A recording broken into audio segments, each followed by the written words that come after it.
Hackers are online scam artists' latest muse. Since the dawn of the internet, cybercon artists have been on the constant lookout for the next hapless victim group. For a time, the taxpayer community fell prey to phone scammers pretending to be the IRS and demanding payments of back taxes that are not really owed. Scammers then moved on to sending fake emails requesting payment or personal information from the recipient. All in all, the IRS admits, scam victims have lost millions of dollars and loads of personal information via bogus IRS communications. When asked about tax-related schemes, Joshua Ashman, partner at Expert Tax Professionals LLC, commented, "Scam artists very early caught on to the fact that individuals are naturally intimidated by the IRS or similar authoritative figures. This gives them a psychological edge over victims who often want to quickly and quietly resolve any tax issues." A look at the latest and greatest tax scams in a recent Consumer Alert. The IRS warned taxpayers about the latest and greatest tax schemes, including the EFTPS scam. In this scam, scammers call claiming to be from the IRS and say that letters were mailed to the taxpayer but were returned as undeliverable. The scammer then threatens arrest if a payment is not made immediately by a specific prepaid debit card. Victims are told that the card is linked to the electronic federal tax payment system, an online system for paying federal taxes, but really it is controlled by the scammer. Robocall messages. In this scam, scammers tell victims that if they do not call back, a warrant will be issued for their arrest. Those who do respond are told they must make immediate payment by phone.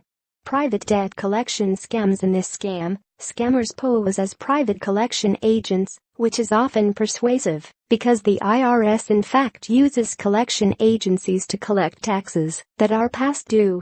The common thread between these scams: the target is the individual taxpayer, which makes sense given the lack of technical sophistication of the average target and the ability to manipulate victims by giving off a sense of authority and presenting a credible threat if the scammer's demands are not followed.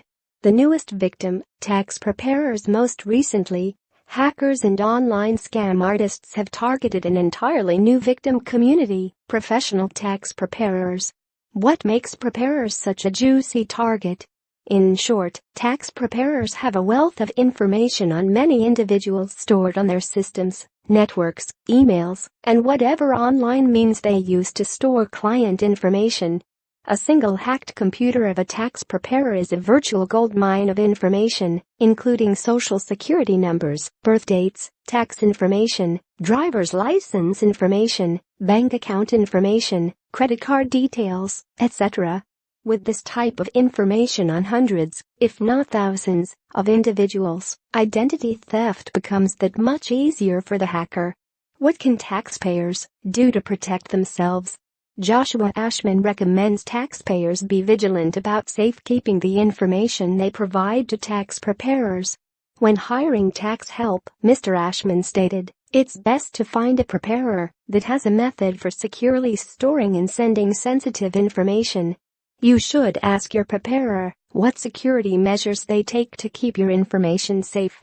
Our firm, for instance, uses so-called 256-bit SSL for file transfers and 256-bit AES encryption for file storage. This is the same security used by a number of banks and e-commerce sites such as Amazon. With so much client information at stake, we wouldn't feel safe operating any other way." Staying a step ahead of technology thieves is no easy task. But with the right forethought and planning, you can stay ahead of the game and keep the bad guys at bay. Keeping your virtual doors locked and your online alarm systems armed are really the best ways to keep you and your information as safe as possible. This post is part of our contributor series. The views expressed are the author's own and not necessarily shared by TNW.